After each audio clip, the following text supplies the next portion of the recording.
It's not just airflow over the wing that makes the airplane fly. It's money flow over the wing. They've got to come together, and that can be success for everybody involved. Yeah, I mean, listen, again, union spokesperson who supports capitalism, gotta love it. And we had boots on the ground knowledge that this virus was going like crazy over there. And we did not want to be the vessel that transmitted that virus back here into the US. How tougher is it today for a person to do another 9/11? They're trained to not react emotionally, but they still have emotions. And they're passionate about protecting the passengers on the airplane, because without that, we don't have a business. Not only because we have our bodies on that airplane too, but you know, when you have your family traveling, you hand them over to me, literally and metaphorically, you're saying, this is my life treasure, please take care of it.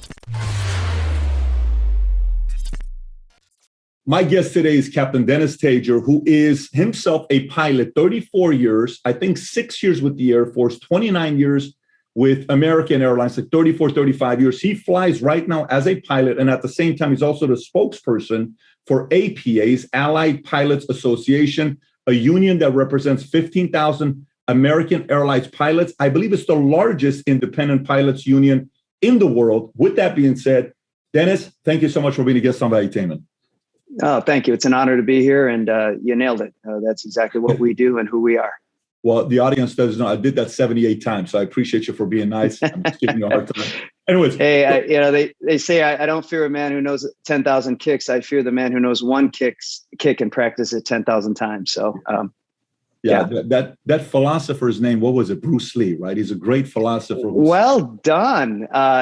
Philosopher and yeah. Wow. Well, I surrender. I surrender to you, because I have some questions. I want your help to see. I've seen you speak on what happened with Boeing a couple of years ago when they didn't want to disclose all the information and the challenges that we're facing. I thought it was with the 747. I don't know if it was 737 or 737 MAX. 737. Yes. And then you kind of called them out directly in a respectful way, because you're saying, look, these are still good planes. We trust flying, and we put our families on there, but you have to trust us on the information. And then at the same time, I see you all the time on MSNBC when you get up there and you talk about our Americans back flying, et cetera, et cetera. So I have some questions. I'll go through my series of questions, and then anything else you feel about where we are today, I think it's good for the audience to hear as well. So why don't we start off with 18 months ago? We are February of 2020, okay? In February of 2020, we're still flying. Things are normal. March, April, May, we're getting a little bit more nervous. Travel slows down. Walk me through where we are today compared to 6 months ago, compared to 12 months ago, in regards to Americans feeling comfortable traveling again. It's night and day. Night being when things just shut down. And coming into that, we actually at the APA, our president and our experts at the time in January, well, we don't relish the idea of taking on legal action on behalf of our membership against our company, but they wanted to continue flying into China, and we had boots on the ground knowledge that this virus was going like crazy over there, and we did not want to be the vessel that transmitted that virus back here into the U.S. So we very publicly, and I was on CNBC, said, they've got to cease this flying. And there were commercial interests involved. We understand that. They even disclosed, actually, in a New York Times article later, American Airlines said, well, we thought China was just a blip. Well, it wasn't a blip. So this goes to our line. They were on record saying that this goes to our core mission, as it would be as professional pilots, is that we're going to put our passenger safety and security first, no matter what the commercial interests are, because commercial interests will not survive unless you provide that in the aviation business. So they did cease flying. They fought us a bit. They even started to bifurcate out Hong Kong a little, saying, well, it's a separate area. It's not an island. But long story short, yeah, we called them out. And this is part of a safety culture I know you and I spoke of a little bit earlier, but this is really important. This radical transparency is so important, especially when the consequences are so intense in flying. So obviously the virus started to spread rapidly, and we saw a lot of good people, even from our leadership here in the U.S. to the airlines, trying to figure out, okay, how do we contain this? What do we know about it? And it's sadly, I say it ironically, laughable. Some of the things that we would heard even from our medical experts at the company saying, hey, this is just like the flu. It doesn't spread easily. It turns out, they were wrong about that. And we've learned many things about this virus. But what we've landed on is that when we take on certain precautions, we can help mitigate that. And I see you using the hand. I'm so used to it. I mean, I got it everywhere nowadays. No, I hear you. Said it, my brain went right to it. I hear you. And I smile at that because... hypnosis. You're hypnotizing me right now to say, wipe your hands. That's its suggestive power. So that being said, though, but that's interesting because that just exhibits how natural it is for us now. I don't like wearing the mask. Of course, it's uncomfortable in the whole 9 yards, but hey, those are the rules. So that's what we do. We did have to fight for a time to with our, and I'd say to fight. We had to compel our airlines to say, hey, look, this may be the best thing to do. And even if you don't believe the virus was that critical or that severe back then or even today, the bottom line was it gave people some level of comfort that if I do have to fly, this may help. And it did. And the airflow in the airplane, unlike the office and the home that I sit in and the office you're in, that airflow is massive in there. So those types of things that Boeing was talking about, our airlines were talking about, and our government and President Trump were talking about, and the Department of Transportation, that's the stakeholder culture that comes together and says, yeah, we had difference of opinion here. Now we've all learned something. Where can we land at a consensus so that business and life can continue through this struggle? Not go back to the way we were during that time, but to, just like you're prior military, I'm prior military, what can we contain and maintain safe for our troops? And that's what we did. And we did it sometimes as a stakeholder who was yelling at the rooftop saying, no, this is not right. And here's why. And we try to emulate, our union emulates where our pilots are. They're balanced men and women. They're logical. They're trained to not react emotionally, but they still have emotions. And they're passionate about protecting the passengers on the airplane. Because without that, we don't have a business. Yeah. So walk me through, many of us heard about it, we read about it, but we don't really know what it looks like. So for example, profit margins in airlines, it's one of the lowest out of all the industries. So there's not a lot of money and everybody's kind of, we're cheaper. So everyone's trying to figure out who to be, minus Spirit Airlines. But for the most part, everybody's trying to figure out what they're going to be, what game they're going to be playing.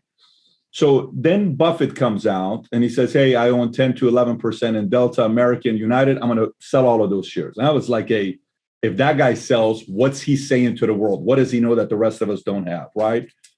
How bad did it get at one point for pilots and flight attendants who don't have a job and these airlines that are in the brink of bankruptcy? What were pilots doing during that time who maybe didn't have money saved to be able to survive that 3, 6, 9 month period where there's not a lot of traffic? Well, that's a great point. And thank God our elected officials understood the importance of the infrastructure of the airline business, because everybody knew that this was a crisis. It hit us really hard. At American, we had uniquely more debt than others because we had bought a bunch of airplanes that we needed to buy. Others will be buying them now, and various infrastructure post-merger. So we walked in with that.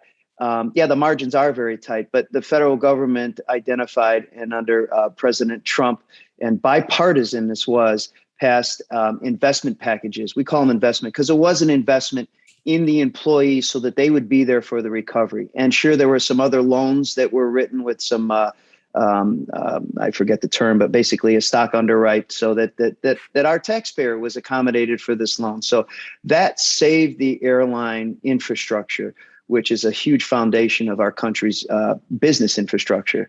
So fortunately, we work closely with our management team. And this is where, there's a stereotype of unions. They're always battling management. Management is doing the other thing. It's all about cost. Well, actually, no, we look at it in a different way now. It's a modernized union perspective. It's sort of asymmetric. We're as interested in the business being wildly successful as our management teams are. We're investors in our very own airline, so we understand it. We don't look at it through the narrow the straw of, hey, it's just labor. Whatever I can get paid, I'll get paid. We sign up for we stay. I'm here about 30 years, and that's one place you go and you stay.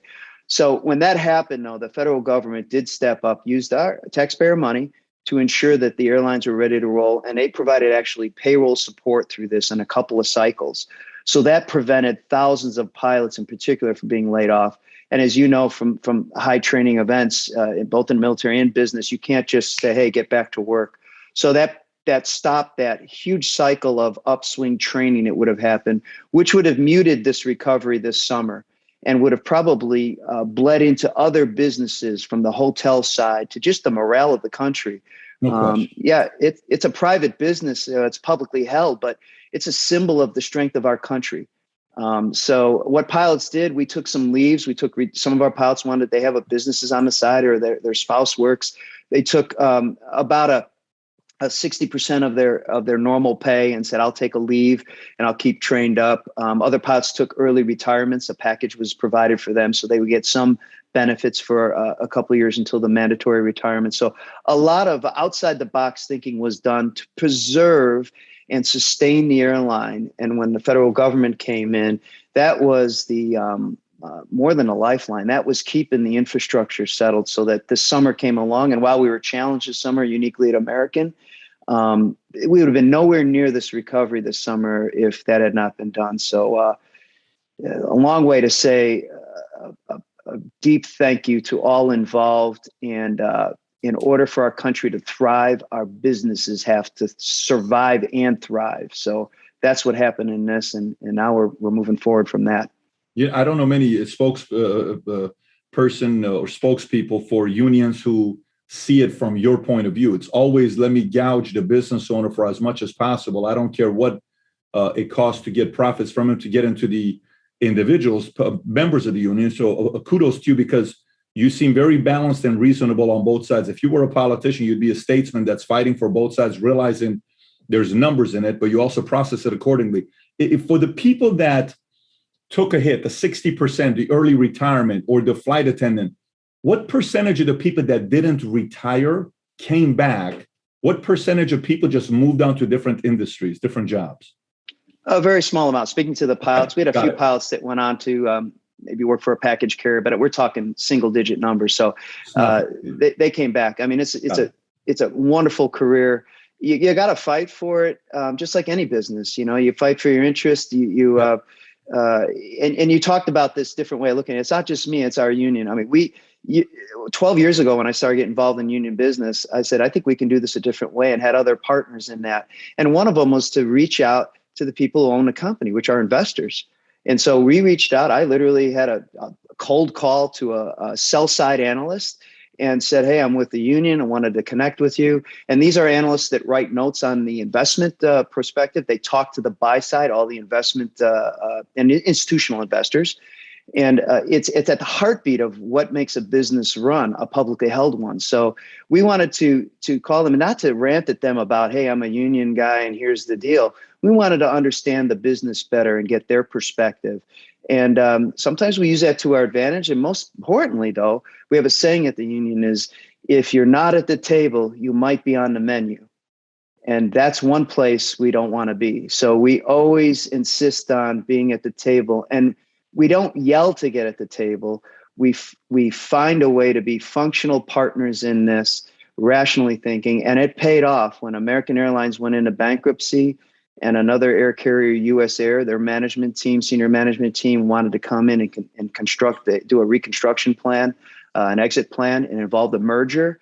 We were right there at the table. As a matter of fact, the president of that airline, Scott Kirby, who's now the CEO of United Airlines, asked for a private meeting in New York, just like the movies. I'm just a pilot, and I don't own a business, but it was just like you'd imagine. Let's meet. And I went out with the president of a union at the time, met in a New York restaurant in the back, and he pulled out an envelope to talk about his vision for a merger of the two airlines while we were in bankruptcy. And that was the beginning of the new American Airlines.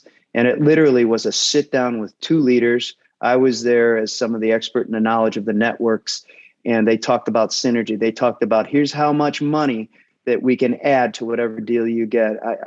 I'm not afraid to talk about the details because it was just like any other business detail. Here are the opportunities, and here's what you would be the reward for it. And just like any business deal, our president at the time said, well, why not double that? And it turned out to be 3 times that, because the value of the deal with functional partners, and we went out and pitched it hard, actually increased. So it was, how many wins can you count? It was a win-win-win. Old equity got paid in full, unprecedented in a bankruptcy. And I apologize for digressing, but it's a very exciting part of the aviation business. You know, it's not just airflow over the wing that makes the airplane fly. It's money flow over the wing.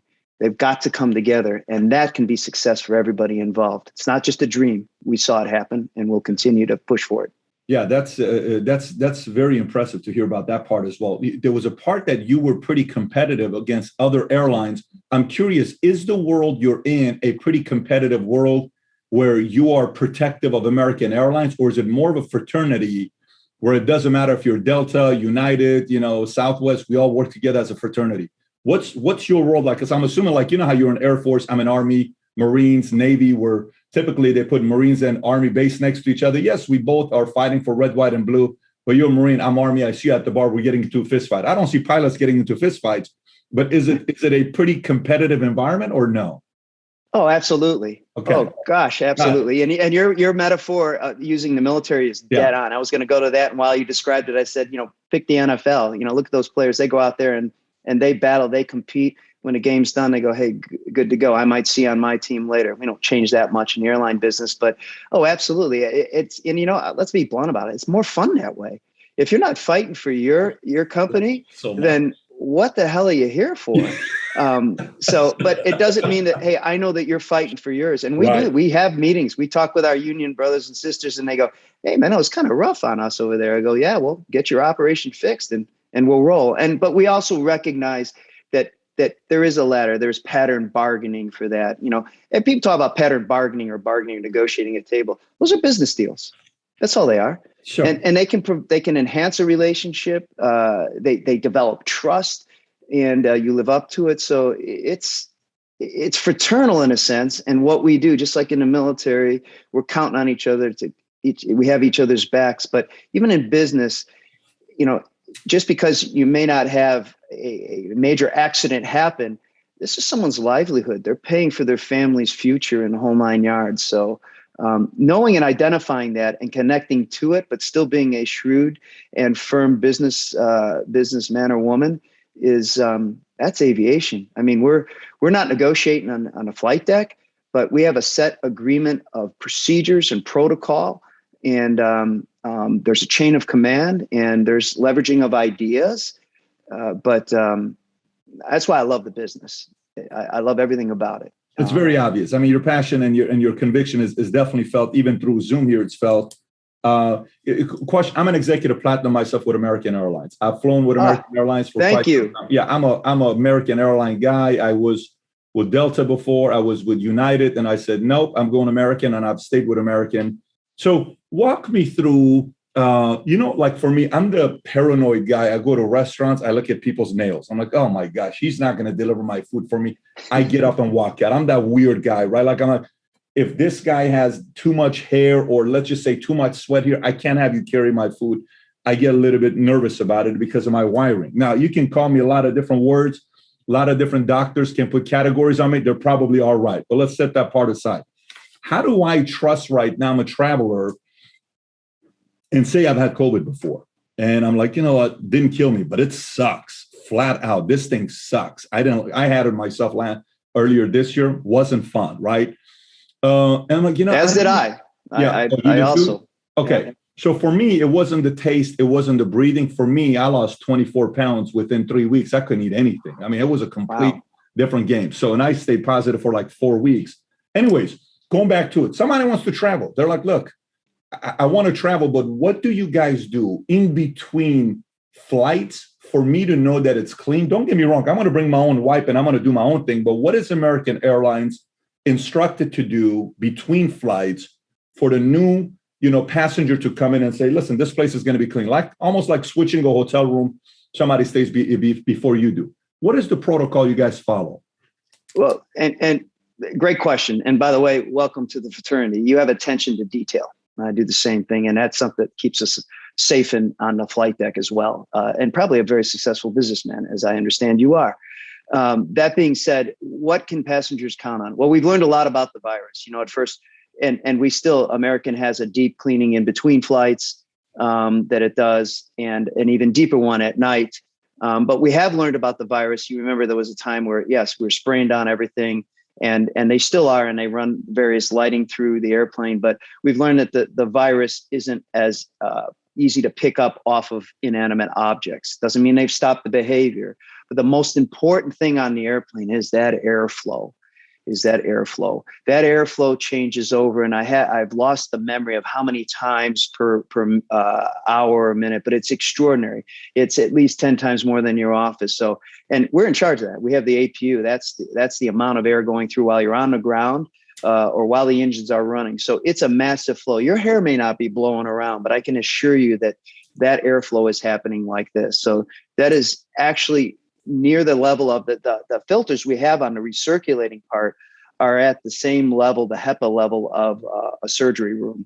And we're just lucky that it was designed that way originally. So the irony is the airplane is actually one of the safer places to be around a group of people. So, but we didn't take that as hey, so we don't need masks. That was part of the protocol. If it wasn't just something else made someone feel more comfortable, it actually worked. You can debate that all day long. Yeah. But when we started that, people started to fly and come back, and they didn't have one case that they could trace back to, there was a massive spread on an airplane. Mm-hmm. And believe me, we were holding our breath on that, no pun intended, about please let this not happen on this airplane. Because I was out there flying. I remember going out to New York, and we had like 4 or 5 people, ended up talking with them, a couple doctors and some nurses going out there to do their work. Walking through the airport when it was empty. I remember walking through Miami doing a piece with ABC saying, very uncomfortable. And now I have to wait in line for a Starbucks. Thank you. It's night and day. So the bottom line, your awareness of your surroundings and what's being done is important, because we want to assure, especially passengers, customers like yourself, an executive, that we've got your back on this. And as pilots, we're watching that too. We don't just get through the cockpit door and go, okay, that's all we're in charge of. We're making sure that, okay, was the airplane taken care of? Hey, it just came in from a Caribbean destination. Did it get its full cleaning? And our flight attendants as well. So not only because we have our bodies on that airplane too, but when you have your family traveling, you hand them over to me, literally and metaphorically. You're saying, this is my life treasure. Please take care of it. And I have kids. You can damn sure bet that I'm going to do everything in my power, and not just from a commercial sense, but from the moral and professional obligation I have as a pilot. The wings that are on my chest are not just there for optics. They're tattooed on everything we do. When's your birthday, by the way? I have a guess of what month your birthday is, and I'm just curious. When is your birthday? Are we exchanging gifts? Okay, it is December 28th. You're a Capricorn. Interesting. I am. Well, and I wish I could have a deeper conversation. What do you think that means? I'm intrigued, though. Okay. I feel compelled to ask, what's your sign? But that could get weird. So, but it's my weird math side that I try to see if there's any connections between personalities of, how the individual is organized, systematic, detail, or a little bit more personality, not paying attention to details. Anyway, that's just my own thing. Well, you know what? I've been accused of being a deeply seated Capricorn, so I know what that means. And so then that makes sense. I'll embrace that. If it kept me alive, that's great. If it, made for a boring night, I'm sorry. But I think I would want to have you as a pilot, and I'm okay with that. So you Capricorn. That's all right. By the way, I did get furloughed from American Airlines in the 90s, got a year on, and it happened back in the day. Cycles happen. I'm a school teacher by education, and I taught in the Air Force, of course, flying. But I taught for 3 years as a junior high school math teacher until flying came back around. So, numbers. but numbers that connect to human beings. And just like you referenced the Boeing 737 MAX, those tragedies, those two aircraft and the reasons that had happened, connecting that story. First, as pilots, we wanted to process it. Why didn't you tell us this was on the airplane, and all the things that many people are aware of? But being able to tell that story in a way that someone couldn't come along like Boeing and say, hey, it's very complicated. There's a lot of issues. It's not that complicated. Let me explain. So the airplane has this, it does that, and here's why, and we didn't know about it. That important connection with other human beings to say, yeah, it looks like a magical thing, this pilot and all these knobs and all that, but we can get it down to, look, it's pretty basic here.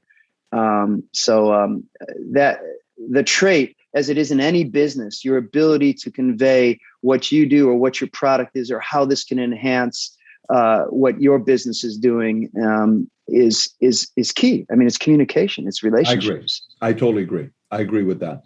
Going back to a couple things in regards to travel with where we currently are. So I saw a survey the other day on CNN. It said 63% of Americans believe vaccination passports ought to be mandated, right? Travel. Now, I'm not asking your opinion on that. What I'm asking you is there anything you have as being the spokesperson of a union, 15,000 members, where it is leading towards a direction where we're probably going to see all the major airlines wanting to see a passport when we get on a flight? Or you're saying, I don't know if that's going to happen?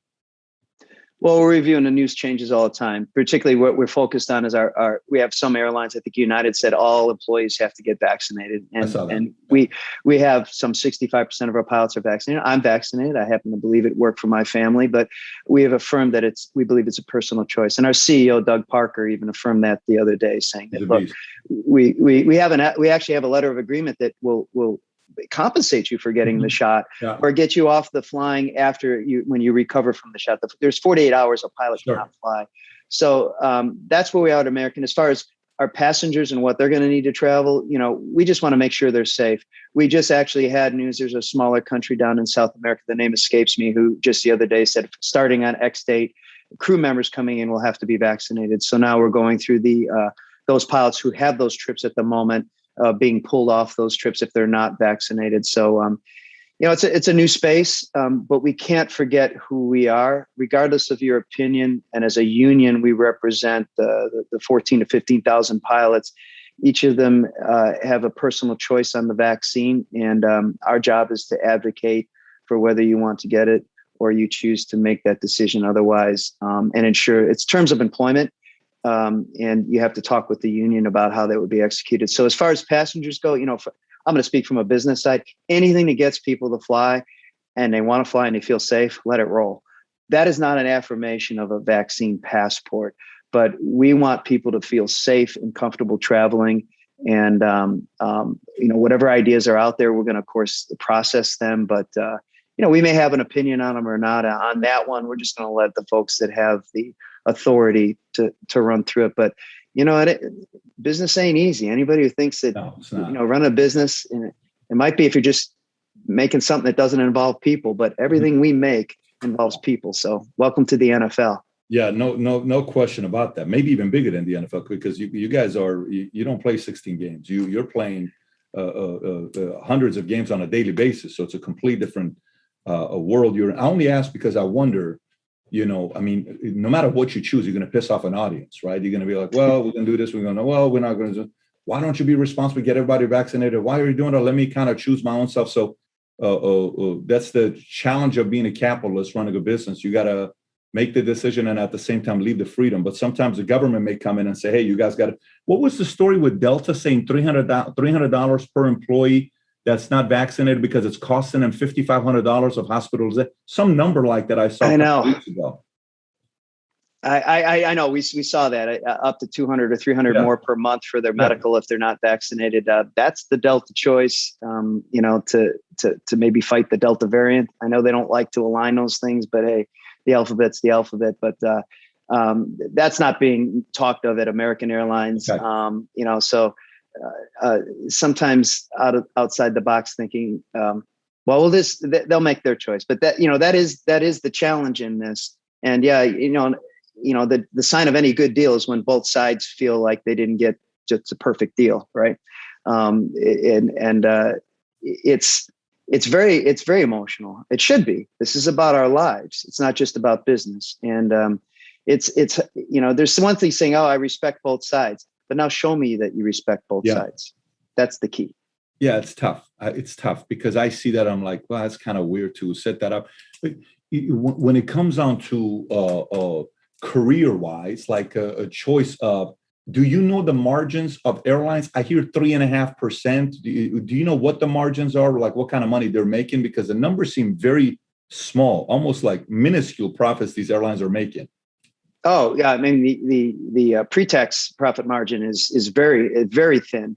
It's a very cash flow intensive business enterprise, no doubt about it. Yeah. But I mean, now I think we might hit some positive pre-tax margins here in the third quarter. The Delta variant didn't help, but it's been negative for years. But even in the best of times, they're in the upper single digits, low double digits, and they're bragging on it. So, when we went through this merger, and it was like the last major merger, more or less, they talked about rationalizing the space and a re-rate on the space, talking with investors and all.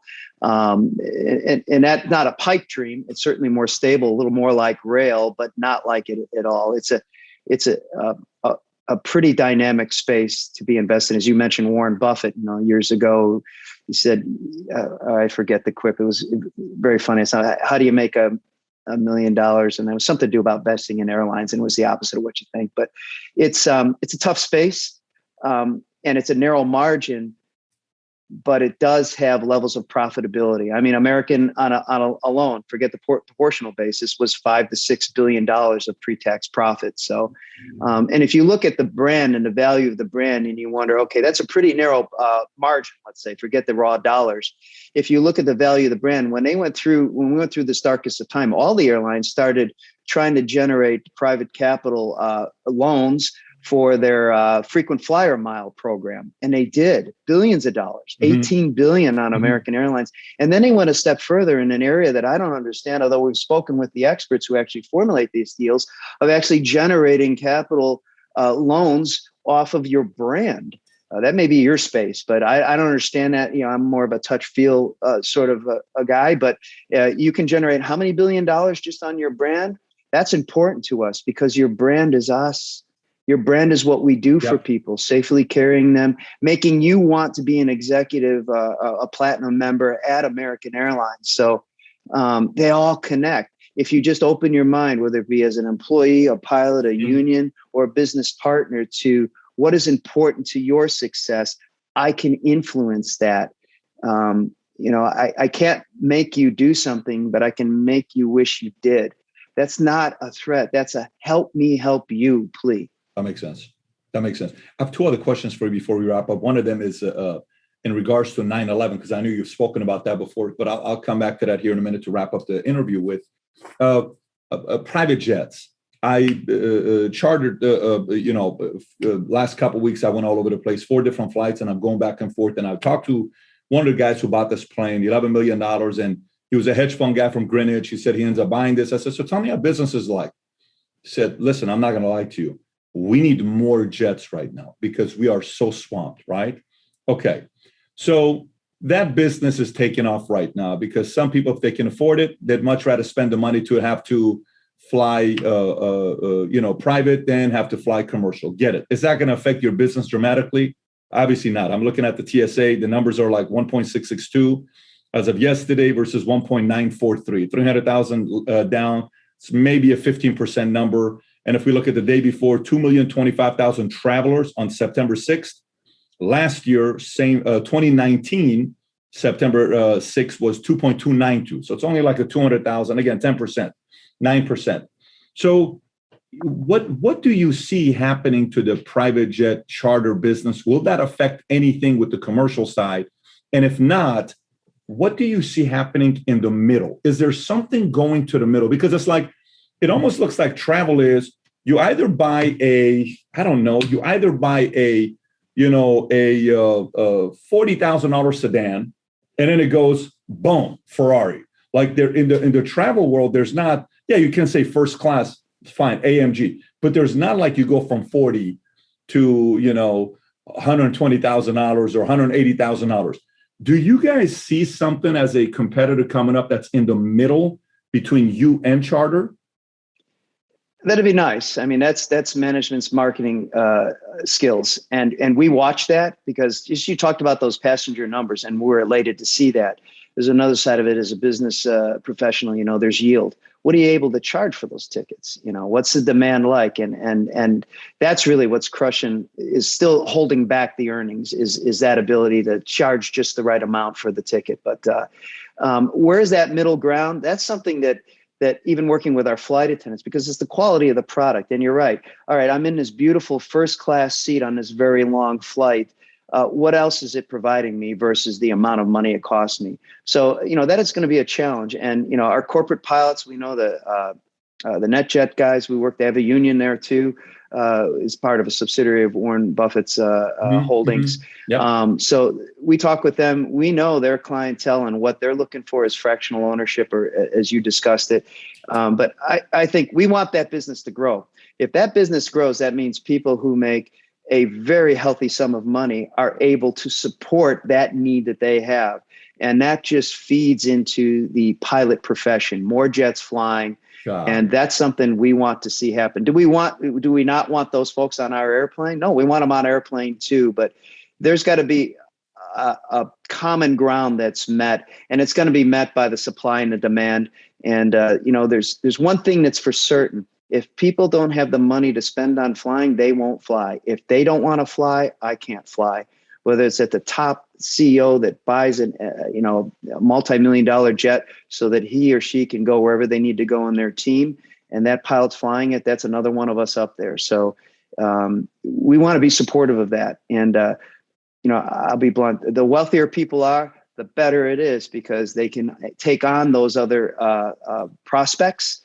And on the commercial side, those businesses are flourishing and growing. They're going to have people that will fly on us, that need to fly on us, even in those first class seats. So bring it on. Business success leads to business flying, and that leads to our success. The business traveler is the most profitable side for us. And leisure has gotten us through this domestic side right here. But man, oh man, you've got to accommodate that business traveler and lure them in, not only with words, but with real value. And we're part of that, and we're proud to be that part. Yeah, I mean, listen, again, union spokesperson who supports capitalism, gotta love it, who says, let the wealthy get wealthier so we can keep getting more business because you feel it on your end. Let's talk about 9/11. I started working at Morgan Stanley Dean Witter a day before 9/11. My first day was 9/10. It was a Monday. So my 20-year anniversary is coming up in the next, what is today? 8th in 2 days, right? In 2 days, it'll be 20 years that I've been in the financial industry. Day one, everything is good. Day two, Tuesday morning, 6:30, California, Pacific Standard Time. First plane, then we saw second plane hit live. It was Morgan Stanley Dean Witter's headquarters, 3,600 employees in World Trade Center, a complete, obviously, travesty that took place. Fast forward to today. I got the question. I'd like you to unpack this, and I think you can probably give the technical aspect of this. On one end is, so Afghanistan and what just happened right now with the Taliban and Afghanistan, 75,000. I don't need to tell you the numbers. You know the numbers, $83 billion of equipment left there. Some of the stuff we deactivated so they don't have access to, but it's not a lot of it. They got plenty of stuff, right? And they're getting stronger. It becomes a recruiting center for them. Many experts you'll talk to, they say the chances of another attack increased. These are folks who are military, they're saying, well, we have to be careful. We have to play from the standpoint of paranoia. One, from your perspective, how tougher is it today for a person to do another 9/11 based on, we all know, I think TSA came out in November of 01 is when President Bush 2 months later started TSA. We didn't have TSA before November. I don't know the exact dates, but I think it was November of 01. And then everything changed. Prior to that, security was faster, et cetera, et cetera. How much more confident are you that an event like that cannot happen? And how strict is the training today to increase the level of awareness to make sure there's the chances of that ever happening to it is like 0 to none? Two questions for you. I'm curious to hear your thoughts. Great questions. And it's not paranoia if there's a threat out there. So not to awfulize it, but as pilots, we're always thinking about the next engine failure, and not like I hope it doesn't happen. It's when it happens, here's what we're going to do, so that the startle effect, the shock and awe, is not there. And you mentioned 9/11. I'm wearing a pin here, which is the 20th commemoration from our union on it. Our union's very involved in that. Of course, we lost, brothers and sisters in that, and our country was ripped apart. The globe was ripped apart. So as far as that happening again, I'm confident that there are barriers to prevent it as much as possible. But you always strive for perfection. We strive for never a crash again on any airplane, knowing that at some point it's probably going to happen, but you go for perfection. And so you get to a point that's really hitting at the heartbeat of something on this 20th anniversary. And my heart goes out to you because your fellow workers, just like mine, were murdered on that day. And that could have been you in that building. It's just a question of geography. So it hits at us hard. But one of the areas that has enraged us, and fortunately we have bipartisan bill right now that provides for a second barrier prior to the cockpit door. That cockpit door is good. It has been passed. George Bush, our president, made sure that door is reinforced. We have procedures. Of course, we have federal air marshals on airplanes. We have pilots who are armed on the aircraft. The door, we have procedures. I can't get into all the procedures, but it's a whole different way at looking at aircraft security. And it doesn't take a genius to figure out that at all costs, you protect that aircraft, because we will not turn this airplane into a weapon. So that legislation I mentioned is for second barriers. To think that 20 years after 9/11, we're talking about getting a second barrier. And what it's for is to ensure that there's one more barrier in front of that door. That's a good door, but you see, we have physiological breaks. No mystery or secret to anybody on a long flight. We do have to come out once in a while. We're very structured in that. But we need that barrier to provide one more bit of time for us, because, seconds matter. If someone was to approach that door, whether it be an unruly passenger who just wasn't well, or someone who had nefarious intent and there was a plot and there were other people, this is not meant to scare you. This is meant to let you know that we're thinking about this every minute of every flight. And when we get a call about a disturbance in the back, my brain immediately goes to who wants to do harm beyond just that area. And is this something bigger and grander? And it's the saying, if you see something, say something. If we hear something, we start thinking that way. It's not paranoia if the potential threat's there.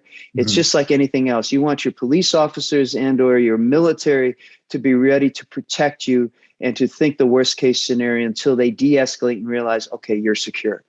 That's the passion that we have. And we need the rest of Congress to step up and support this bill and get it through, so that I'm not sitting here 20 years from now, or my daughter who's in flying, talking about how we're still trying to get this through. And, unfortunately, one of the adversaries of this original legislation some time ago that watered it down to being only new airplanes, and not one airplane has this barrier on it right now, unfortunately, was our airlines as a lobby group and aircraft manufacturers, citing that the cost of it. Well, I tell you, the cost of this system, which is not very complex, but is very effective, is about the cost of a seatback entertainment center that someone's staring at. So you can't afford to not do this. It's about not only protecting my passengers, my airline, but my country and the globe. Get it done and get moving. We're ready. Now back us up. You need to have our back on this. What would this do again? What would this do again? This would do, what it is you have the flight deck door. Yeah. This would be another barrier prior to the door that could be opened and closed. And what it does, one of the primary things on it, of course, it provides a level of protection, even if that door is closed, right? Yeah. Because, some of our most effective defenders of the flight deck are my fellow passengers.